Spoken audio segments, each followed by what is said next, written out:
Assalamualaikum warahmatullahi wabarakatuh. Bapak Ibu semua, terima kasih hari ini telah hadir di teman belajar. Sengaja kami kumpulkan ini ya, kumpulkan orang tua untuk siswa-siswi kelas 12 saja. Sedangkan kalau untuk yang di kelas bawah itu nggak kita kumpulin, tetapi ini kita akan langsung ketemu satu-satu jadi jelaskan hasilnya belajarnya. Tapi kalau orang tua yang kelas 12 ini sengaja kami kumpulin. Kenapa? Karena kelas 12 ini adalah kelas yang targetnya jelas. Targetnya jelas. Karena setelah dari SMA ini, saya yakin kalau siswa teman belajar itu minimal kuliah, minimal. Ada yang mau lanjut ke kedinasan mungkin, atau mungkin ada juga yang mau masuk ke Polri atau TNI, gitu ya. Tapi minimalnya siswa itu adalah pengen kuliah. Nah, tapi sebelum itu kenalin dulu ya Bapak Ibu ya, karena kan kita jarang ketemu gitu ya, jarang ketemu dengan Bapak Ibu sekalian.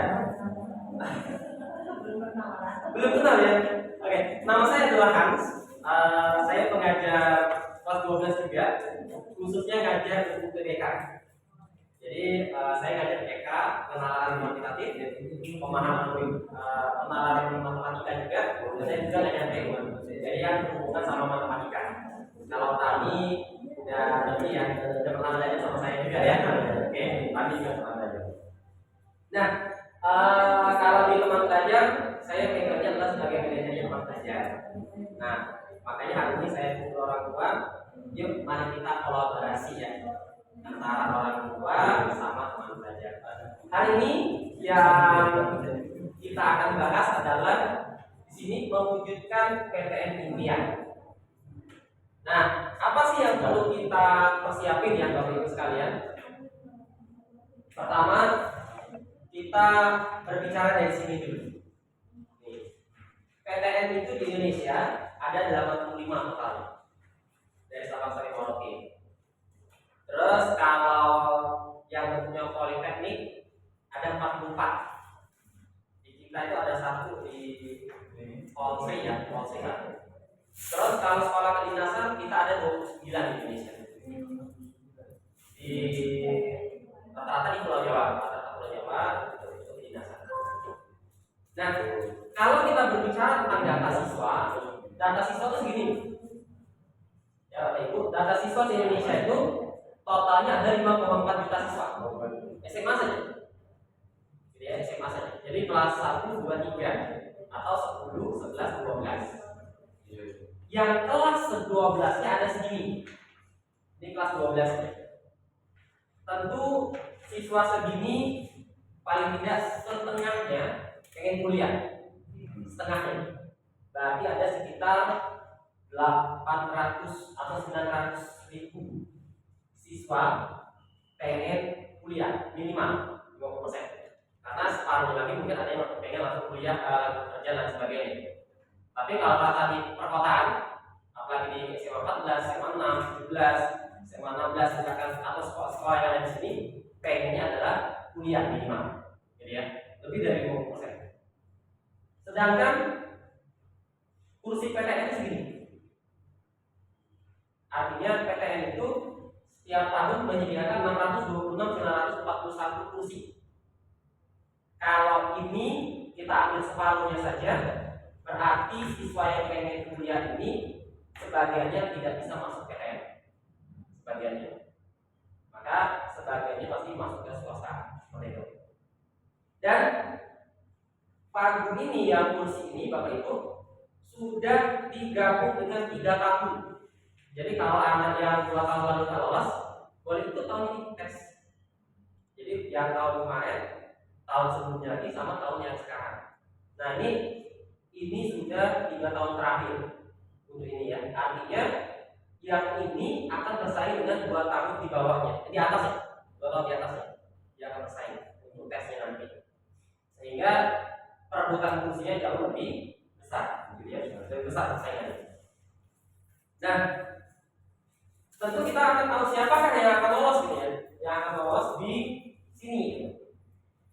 Nah, maka saya ada sebuah video, kita nonton dulu ya, biar nggak terlalu tegang gitu ya. Kita nonton dulu sebuah video siapakah yang akan lolos. Kita nonton dulu.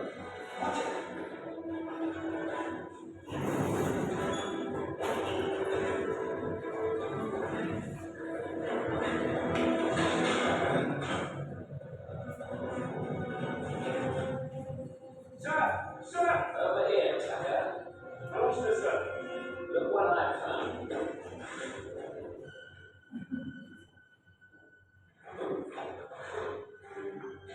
This way, this way! You get out of the street. I'll take a look.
Oke, nah dari video tadi, kami pengen jelasin bahwa untuk lolos itu perlu strategi, ya, perlu strategi. Pesaing siswa kita, pesaing anak-anak kita itu, mereka itu pandai-pandai, cerdas-cerdas, semuanya cerdas. Bagaimana sih anak kita harus bisa mengalahkan mereka? Nah itu yang kita harus perlu yang namanya strategi. Nah untuk strategi itu Bapak Ibu ya, kita akan lihat dulu seleksi dan kuota. Pertama gini, kalau Bapak Ibu pengen anaknya lolos itu ada 3 jalur kalau pengen ke PTN. Yang pertama namanya SNBP. Ini SNBP. Ini jalur sultan. Ya, jalur sultan itu apa? Tanpa tes, gitu ya. Terus biayanya hemat, prestasi diutamakan. Nah ini jalur sultan. Nggak usah tanpa tes, dan ini pun pengumumannya sebelum anak-anak dinyatakan lulus dari SMA. Bulan 3 sudah dinyatakan lulus. Dan ini Bapak Ibu harus kita ingat bahwa dia punya kuota itu hanya 20% saja. Nah, tapi perlu kita sadar atau tidak, yang dilihat adalah nilai rapor. Terkadang nilai rapor ini dia pinter matematika misalnya, tapi nilai rapornya yang bisa biologi, ya kan? Terkadang kayak gitu. Anak pinter fisika, yang besar matematika. Nah, ternyata ini bisa jadi anak yang pintar matematika yang pengen masuknya teknik tetapi misalnya biologi dia nggak bisa lolos. Kenapa? Karena ini dilihat adalah mapel apa dia yang unggul.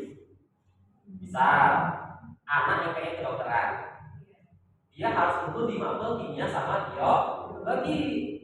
Ternyata nilainya karena itu matematikanya baik hati gitu kan, dikasih nilai matematika tinggi gitu kan, ngalahin nilai biologi dan kimia, maka sulit untuk masuk sini. Nah, itu intinya untuk jalur ini. Sehingga untuk jalur SNBP ini anak-anak harus cek dulu nilai rapor dia seperti apa, gitu ya. Sama nanti tambah nilai TKA-nya, cocok atau enggak, gitu ya. Ada dua nilai itu nanti saya jelasin. Nah, jika cocok maka nanti bisa jadi dari teman pelajar akan menyarankan misal anaknya pengen banget nih masuk dokteran, tapi kok nilainya bisa adalah matematika atau fisika. Maka teman pelajar akan menyarankan kalau mau lolos jalur SNBP, peluang terbesarnya ambil ke teknik, tidak sesuai dengan keinginannya tadi.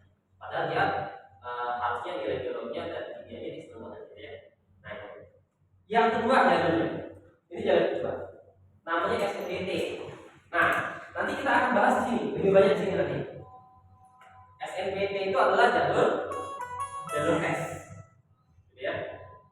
Untuk jalur tes ini kuotanya 40%. Nih, biayanya sama aja kayak ini. Biaya sama kayak ini. Dan siapa yang siap? Kalau anaknya siap, maka bisa lolos di sini. Ini tergantung dari hasil tesnya nanti tanggal 20 sampai dengan tanggal 28 kalau nggak salah ya. 20 sampai dengan 14 hari ya, 14 hari. 20 sampai dengan berarti sampai dengan bulan Mei ya. Nah, nanti ada jadwalnya kapan aja. Nah, ini untuk yang 40%. Siswa teman pelajar yang ini kita ada aplikasinya. Ada aplikasi yang bisa digunakan. Jadi Bapak Ibu nanti anaknya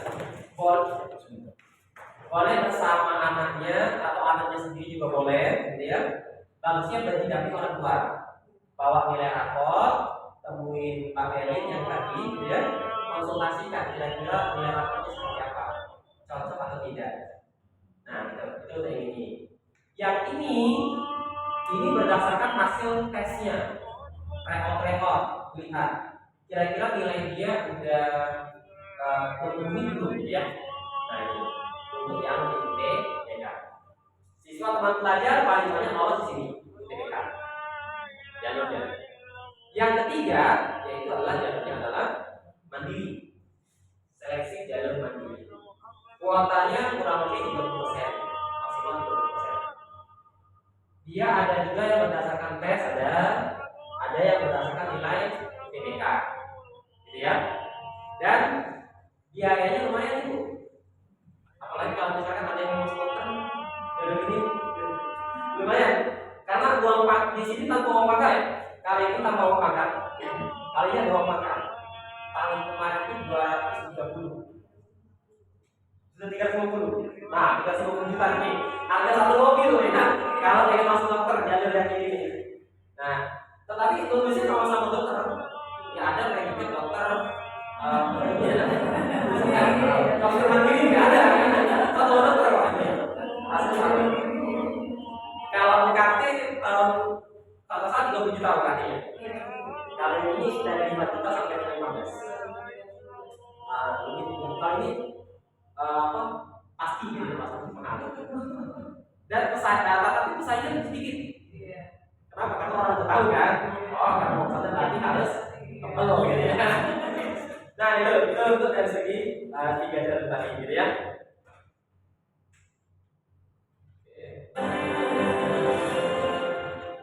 Nah, ini dari segi ininya tadi saya jelaskan lebih hemat. Ini dia 2 kali lipat lebih ya. Kalau untuk jalur yang mana? Nah, kita akan bahas SNBP dulu supaya Bapak Ibu paham kenapa kok anaknya nanti dipersiapkan untuk SNBP ya, untuk tes, bukan SNBP. Pertama, SNBP itu Bapak Ibu harus cek dulu tanggal pentingnya. Ini tanggal pentingnya nggak kelihatan ya. Pengumuman kuota itu 29 Desember belum diumumkan kuota setiap sekolah. Sekarang baru tanggal 21 ya. 20 ya, tanggal 29 hari lagi pengumumannya. Yang kedua itu adalah masa tanggal kuota sekolah. Jadi ini sekolah nanti dapat kuotanya masing-masing sampai dengan tanggal 15 Januari. Oke. Ini urusannya sama sekolah. Registrasi akun. Nah, nanti siswa termasuk kami ya, nanti tanggal 5 Januari sampai tanggal 26 Januari registrasi akun sekolah. Oh, sorry, ini akun sekolah, sorry, ini akun sekolah dulu, bukan akun siswa ya. Jadi khususnya masih sekolah. Terus pengisian PDSS oleh sekolah. Ini semuanya dilakukan oleh sekolah Bapak Ibu. Jadi siswa belum ada melakukan apa-apa. Dan ya ini semuanya sekolah. Terus, nah di sini ini siswa.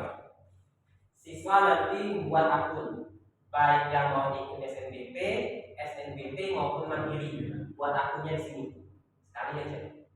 Jadi satu akun dipakai 3 kali. Jadi bisa dipakai 3 kali. Terus pendaftarannya SNBP itu tanggal 3 sampai dengan 18 Februari. Ini pendaftaran dan pengumumannya tanggal 31 Maret. Jadi ya. Terakhir masa unduh kartu peserta SNBP itu tanggal 3 Februari sampai dengan 30 April. Nah, ini Bapak Ibu. Ya. Ini tanggal-tanggal penting untuk SNBP. Jalurnya jalur sultan tadi. Terus, apakah semua siswa boleh ikut? Pertanyaannya. Di sekolah itu kan ada sekitar 500-an ya, ada 500, 200, 300, 400. Apakah seluruh siswa kelas 12 boleh ikut? Jawabannya di sini. Nih. 5,4 juta siswa kelas ini ya, seluruh SMA, di SMA. Kelas 12 itu ada 1,79 juta siswa. Ini kelas 12. Yang boleh ikut dari 1.792.000 siswa ini. Yang boleh ikut SNBP itu hanya 776.000. Ini 515 tahun kemarin. Artinya yang boleh ikut itu hanya 40%. Jadi kalau di sekolah kayak ini, kalau sekolahnya itu ada 300 siswa, maka yang boleh ikut di jalur ini itu hanya 120 siswa saja yang boleh ikut. Sisanya nggak boleh. Jadi yang boleh ikut juga segini, dan diurutin peringkat 1 sampai 120. Tetapi sekolah punya hak prerogatif ya. Prerogatif itu artinya sekolah itu punya hak, misalkan memasukkan anak yang nggak masuk 120, yang 120-nya digeser, anak yang peringkat 200 dimasukkan. Boleh, sekolah punya hak itu. Kenapa? Misalkan ini ketua OSIS, karena dia ketua OSIS maka dia masuk ke dalam eligible, ini ya, namanya eligible. Nah ini punya hak sekolah nih. Atau misalkan sekolah membagi setiap kelas nggak di ranking. Jadi misalkan ya, seperti di sekolah saya nggak ada sekolah juga. Kalau di sekolah saya itu di per kelas dibagi. Jadi satu kelas itu kebagian 15 orang. Jadi peringkat 1 sampai ke 15 di kelasnya masing-masing. Gitu. Jadi nggak di ranking karena itu. Nggak di ranking dalam artian ranking global ya. Jadi di sekolah misalkan ada 300, tingkat 1 sampai 300 enggak. Tapi dia cukup ranking di kelas saja. Di kelas 1 sampai 40. Nah, maka 1 sampai 40 ini 1 sampai 15-nya boleh ikut. Sisanya enggak. Nah, itu siapa yang menentukan boleh ikut atau tidak ini adalah sekolah dengan kuotanya 40%. Gitu. Nah, ini.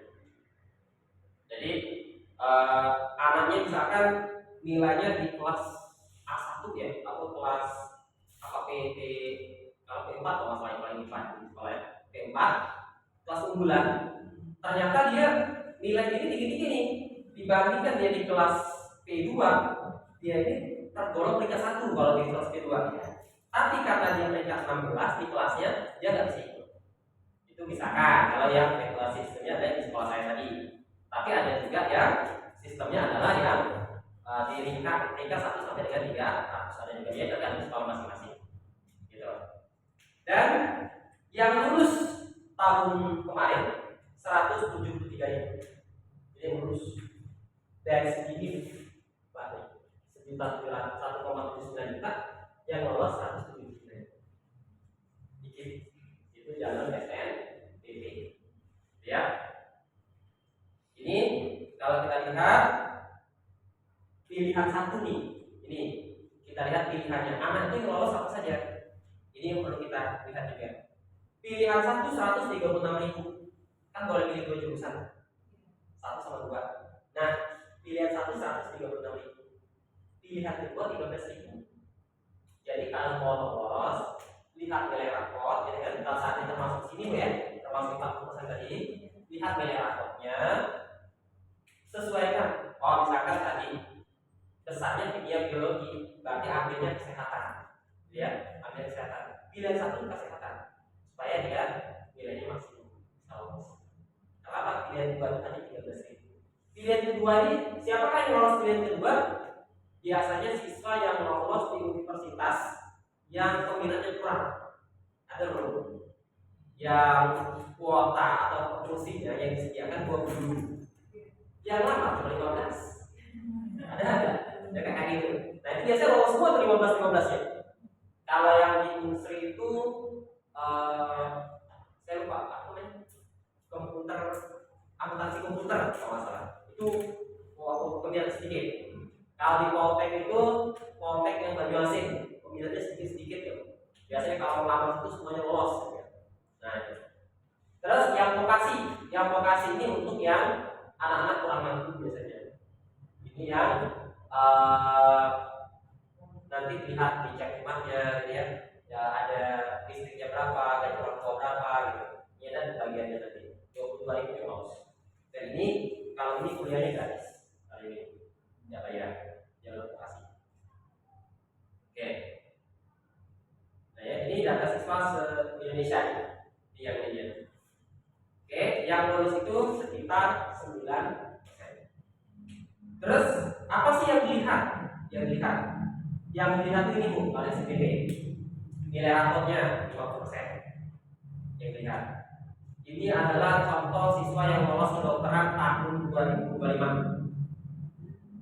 Ini nilainya. Kalau Ibu boleh lihat nih, nilai anak yang kedokteran. Tempat-tempatan 94, 95, 95, 96, 98. Lolos kedokteran. Ini yang lolos jurusan ilmu komunikasi kalau nggak salah. 2024. Nilainya segini. Nah, ini nilai rapor. Artinya kita pun harus lihat nilai rapor si anak. Kalau misalkan nilai rapornya nggak terlalu tinggi, berarti ngambil jurusannya itu jangan yang terlalu tinggi. Ataupun misalkan mau ngambil kedokteran tadi tuh, kedokteran atau ngambil jurusan teknik gitu ya. Kalau Unsri itu pesaingnya tinggi-tinggi semua, maka mungkin bisa dialihkan ke Windraden Patah atau ke Jambi atau ke Lampung gitu ya. Bisa dialihkan ke universitasnya. Gitu. Nah, jadi kita nanti lihat dulu untuk SNBP ini anak orang pelajar itu atau anak yang masih sini nanti nilai rapornya seperti apa, tentu akan dikonsultasikan bersama bagian berikutnya konsultasinya ya. Karena kegiatan yang banyak akan ini. Terus selain dari itu, ini kan baru 50% nih. Sisanya lagi 50%-nya lagi dilihat dari prestasi. Dia punya apa? Punya sertifikat kan? Misalkan, oh pernah menang lomba biologi Unsri misalkan, atau pernah punya sertifikat apa? Dan sertifikat yang diakui itu hanya sertifikat jenjang waktu dia dapat SMA. Selama SMA saja. Jadi kalau misalkan punya SD, SMP punya sertifikat yang berlaku hanya di SMA saja. Yang kedua adalah dua mapel unggulnya. Dia mapel unggulnya di mana? Gitu ya.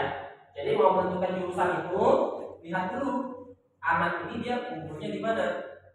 matematika fisika teknik, ya. Kimia fisika teknik kimia. Kalau kimia biologi kesehatan. Jika dia sudah ekonomi atau matematika berarti akuntansi. Kayak gitu cara ininya. Nanti ada untuk matematika unggul pada saat konsultasi itu akan diperlihatkan lebih banyak. Nanti apa saja sih jurusannya bisa diambil oleh si anak yang cocok, ya. Dan yang terakhir itu adalah portofolio. Portofolio ini untuk anak yang mau ambil seni atau PJOK. Jadi mau ambil senian atau ambil PJOK, maka portofolio diperlukan. Misalkan video lagi main gitar, ya, video lari atau video macam-macam. Oke. Nah, itu baru syarat-syaratnya. Kalau pengen lolos, kalau pengen lolos SNMP, maka pertama siswa kita atau anak-anak kita harus masuk ini dulu, eligible dulu, yang 40% tadi, 40%. Jadi lihat dulu anak ini kira-kira di kelas tingkat berapa. Apalagi tadi kan baru lagi rapot nih, kita pas lagi rapot. Kira-kira pas lagi rapot tadi lihat sama wali kelasnya, gitu kan? Karena tingkat ya tulis gitu ya. Anak kita tingkat berapa nih? Nah, lihat aja tuh. Kalau misalkan, oh kayaknya masih masuk nih ya, maka bisa dipersiapin gitu ya. Kalau misalkan kayaknya udah masuk nih, pasti ganti strategi gitu. Ganti strategi yang ini berarti jangan terlalu dipikirin gitu ya yang sekarang. Karena dia nggak bisa daftar kalau dia nggak masuk eligible. Yang kedua harus pertimbangkan nilai TKA. TKA itu sudah ujian. Di bulan berapa ya? Bulan Oktober kalau nggak salah. Oktober udah ujian. Hasilnya di bulan Januari nanti keluar hasilnya. Nah, ini TKA ini penting. Kalau dia sudah lolos yang ini, maka penentunya di sini di TKA. Nah, ini strategi kita supaya bisa lolos gitu ya. Pertama, kita lihat dulu nilai rapot ya. Rapotnya 50%. Dan nilai anak itu kalau bisa cenderung naik. Coba perhatiin dulu, jadi nilai rapot anak, misalkan dia semester 1 kelas 10, kelas 10 semester 2, kelas 11 semester 1, kelas semester 2, yang terakhir hanya sampai semester 5 aja. Yang semester 6 itu nggak ngaruh lagi. Yang nanti yang semester sekarang belajar gitu ya, bagi rapotnya bulan Juni itu nggak ngaruh lagi. Yang ngaruh hanya sampai dengan bagi rapotnya sekarang. Lihat nilainya naik nggak tuh? Kalau turun boleh turun, tapi nggak turun bebas. Bisa dari 90 jadi 80, nah itu jauh banget. Kalau 90 ke 70 ke 89 masih oke gitu ya. Itu yang pertama. Jadi nanti kalau tadi rapotan baru lihat rapot semester 5 gitu ya. Nah, pulang nanti kita dari semester 1 gitu ya. Naik kan nih nilai anak saya gitu ya. Dari semester 1 sampai dengan semester terakhir. Yang kedua, ini yang dari panitia. Kita dengarin dulu dari panitia tentang ini nafas TKA ini buat kami ya di panitia SNMP. Pertama, dari tahun ke tahun kami terus mendapatkan komplain terkait validasi nilai rapor. Terus saja ada keluhan bahwasanya ada nilai rapor yang kayaknya tanda petik bisa dirubah sebelum diupload dan sebagainya. Nilai TKA ini bagi kami sangat menjadi penting sebagai validator nilai rapor. Makanya berkaitan dengan pertanyaan Mas ya, bagaimana kalau siswa tidak ikut TKA? Siswa yang eligible dan ikut SNMP mau nggak mau harus ikut TKA karena menjadi syarat di SNMP. Menjadi syarat di SNMP harus memiliki nilai TKA. Jadi nilai TKA itu akan menjadi validator nilai rapor. Bahwasanya kalau misalnya dari satu sekolah gitu, ada 20 siswa yang ikut, kemudian validasi nilai rapornya dengan nilai TKA nya ternyata cocok, kemudian ada satu dua yang tidak cocok, itu kan akan menjadi perhatian lebih tentunya. Nah, imbasnya adalah memang terkait dengan TKA yang bersifat tes secara nasional dengan nilai rapor yang dibuka oleh sekolah, artinya akan memiliki korelasi yang baik. Itu penting untuk kami jelaskan. Nah, soal pertanyaannya bobotnya adalah yang saya soal bobot.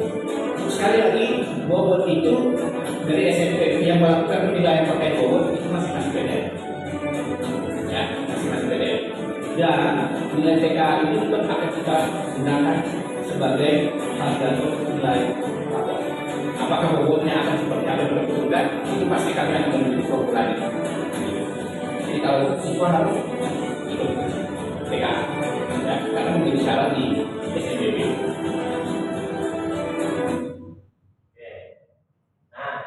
Jadi kalau mau bikin SNBP maka harus punya nilai TKA. TKA itu sebagai validator. Validator itu untuk ngecek bener nggak sih nilai si anak ini yang dikasih oleh sekolah itu sesuai. Karena kalau ini kan boleh kalau tanda kutip itu misalkan kalau anak ini nilainya dinaik-naikin gitu ya. Kalau anak ini kalau orang biasa biarin aja gitu. Ada yang kayak gitu sih. Ada yang dikhawatirkan kayak gitu. Maka divalidator dengan nilai TKA. Ya. Nah, jadi TKA itu bagiannya adalah sebagai validator. Dicek dulu nih. Kalau misalkan nilai anak kita di rapor tinggi, nilai rata-ratanya 95. Jadi misalnya kita mencoba nih. Misalkan si anak nih 90 raportnya. Ya ini 89. Kalau berdasarkan nilai rapor saja yang jelas kan yang ini kan. Yang 90. Tetapi anak ini harus divalidkan dulu. Benar nggak sih anak ini 90 berdasarkan kemampuan si anak gitu. Jangan-jangan 90 ini adalah hasil apa gitu ya. Oke, hasil yang ini lah hasil lah. Kalau yang ini 89 gitu ya, apakah benar kayak gitu? Kita harus validasi. Dicek dulu nilai TKA-nya. Oh ternyata pas TKA nilai 40. Nggak valid dong ini. Ya kan? Berarti 90 ini dipertanyakan. Dia dapatnya dari mana angka 90 itu? Nilai 90 dapatnya dari mana? Tapi anak ini misalkan dapat nilai 80. Ini kan berkorelasi dia. Maka yang inilah yang nanti bakal lolos ke seleksi. Bukan lolos ke masuk PTN ya. Lolos seleksi dulu. Jadi ini syarat lolos seleksi. Pertama eligible udah lewat. Nilai TKA lagi. Seleksi lagi nilai TKA lewat juga. Barulah dia direkrut. Anak tadi. Oh yang mau ngambil kedokteran ternyata ada orang 200, mau diambil 100, maka 1 sampai 200 sehingga 101 plus 100 200 di gitu ya. Kan itu sistemnya. Jadi dia harus memvalidkan nilai rapor. Nah, tadi ini sudah saya jelasin ya, saya jelasin mampu kumpulnya dan seterusnya tadi sudah aja. Nah, di bagian sini nanti Bapak Ibu silahkan bersama anak ya. Kita buka setiap hari ya, selama liburan ya. Kecuali hari itu kita mulai tanggal 26 ya. 26, 27. Nah itu 26 sampai tanggal 1 itu memang kita tetap buka. Tetapi yang punya Pak Berlin ada di hari apa gitu kalau masalah. Sisanya ada bangun gitu. Jadi kalau sebelum tanggal 25, tanggal 24 itu kita Bapak Ibu kalau mau konsultasi Pak Berlin ada. Untuk konsultasi di sini ada anaknya kalau dia rapor. Jadi ya untuk konsultasi misalnya nilai rapor. Nah itu sepintas tentang SNBP. Ya yang jalur kita. Sekarang kita akan bahas yang ini. Fokus kita di hari ini kami undang Bapak Ibu sekalian adalah ini yang akan kita bahas tentang SNBP, tentang tes.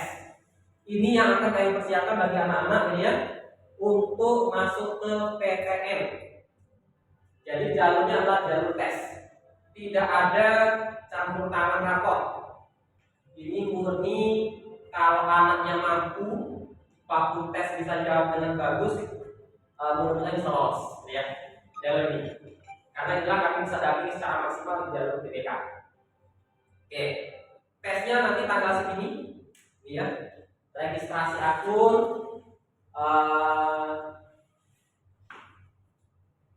nah, jadi pelaksanaan tesnya 21 sampai tanggal 30, pendaftarannya 25 sampai tanggal 7. Ibu, Bapak Ibu tenang saja, insyaallah kami setiap tanggal ada tanggal ini ya, tanggal ini anaknya akan kami ingetin. Yuk, sudah registrasi akun atau belum? Sudah daftar atau belum? Bahkan pendaftarannya itu kami dampingi nantinya. Pendaftarannya kami dampingi, pemilihan jurusannya juga kami dampingi untuk yang di sini. Terus pelaksanaan UTBK ini nanti di tempatnya masing-masing gitu ya, di misalkan industri atau di mana gitu. Tanggal 21 sampai tanggal 3 pengumuman tanggal 25 Mei. Masa uji sertifikat tanggal 2 Juni sampai dengan tanggal 31 Juni. Kurang lebih tanggalnya ini. Satu hari itu 2 sesi, ada pagi ada siang. Dari tanggal 21 April untuk yang hari Jumat ya itu hanya ada 1 sesi hari Jumat. Tidak ada 2 sesi, ini hanya 1 sesi.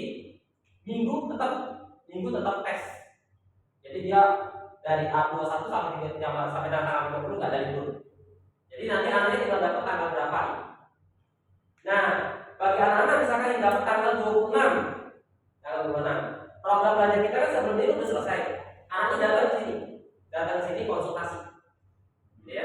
Jadi anaknya datang konsultasi. Jadi tetap belajar anaknya sampai tes tetap belajar di kita. Walaupun program kita itu berakhir sebelum tes, ya sebelum tes kita berakhir nih. Karena berarti tanggal 21, tanggal 19 kali, karena ini hari Senin kalau nggak salah, hari Senin. Berarti hari Sabtu kan berakhir itu program kita. Maka silakan anaknya datang hari Senin, Selasa, Rabu, Kamis sampai dengan kapan dia tes. Kalau dia tesnya tanggal 30, tanggal 29 masih dapat konsultasi, bawa soal konsultasi, gitu ya.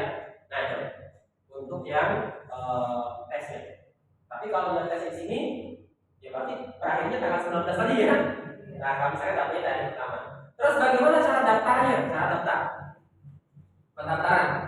Jadi kan tanggal 25, ya kan? Kalau dia dibuka tanggal 25, anaknya jangan daftar. Kenapa? Karena dia kalau langsung daftar tanggal 25, pasti di sini kena ya. Karena tanggal 21 nih, kita cek ombak dulu, ya kan? Cek ombak dulu nih. Maka daftar tanggal berapa? Usahakan misalkan tanggal 29 atau tanggal 30 ya. Nah, daftar sehingga nanti dapatnya sekitar tanggal-tanggal ini nih. Nah, 23, 24 atau tanggal segini gitu ya. Jangan juga di akhir. Oh, misalkan tanggal 7 aja, biar 7, ya enggak itu. Takutnya nanti dia mulai gitu kan. Maka kita harus antisipasi di situ. Tanggal 30 atau tanggal 1 masih oke lah gitu ya, tanggal 1 kan. Masih oke daftar. Sehingga nanti dapatnya dengan tanggal sini. Sehingga kita bisa cek ombak.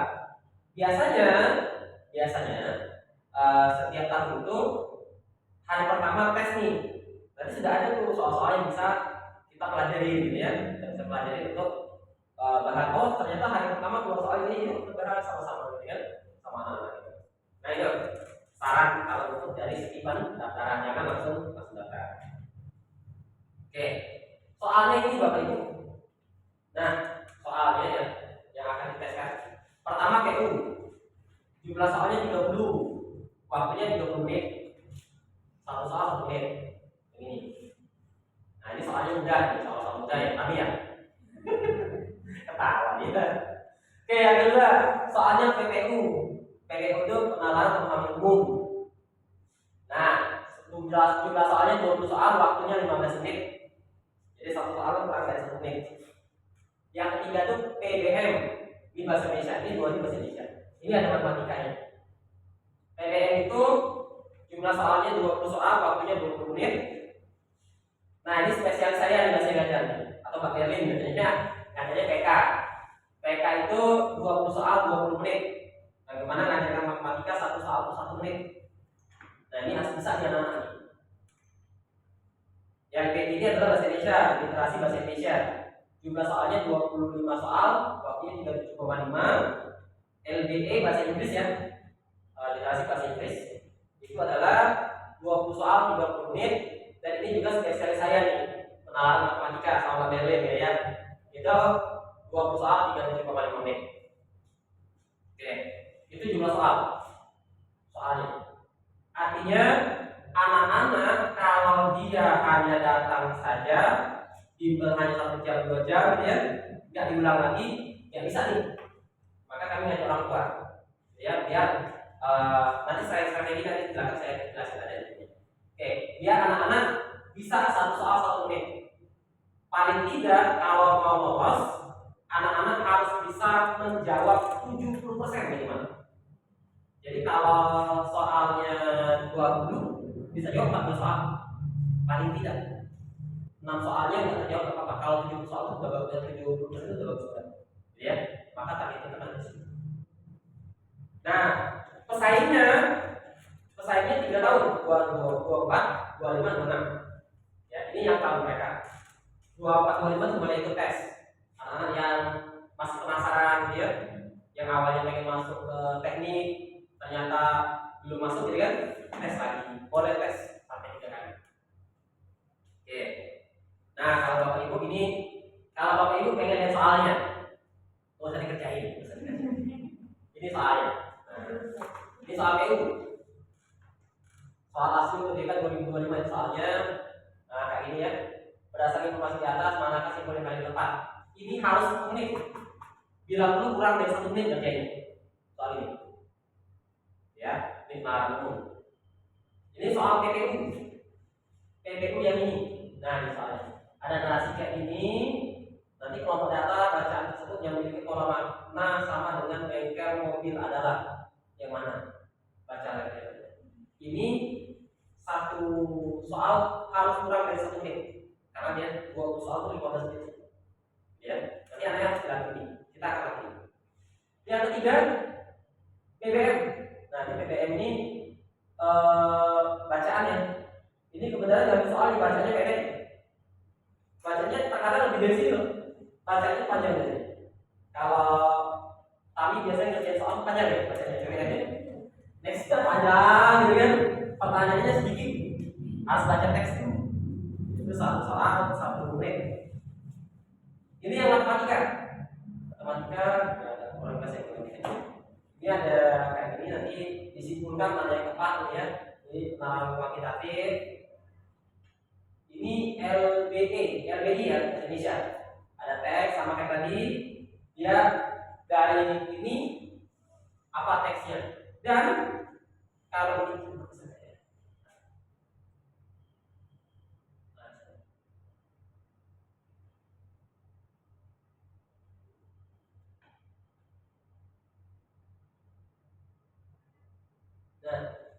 walaupun dia soalnya itu adalah bahasa Indonesia, teksnya isinya adalah tentang tentang fisika, tentang kimia, ini isinya tentang biologi.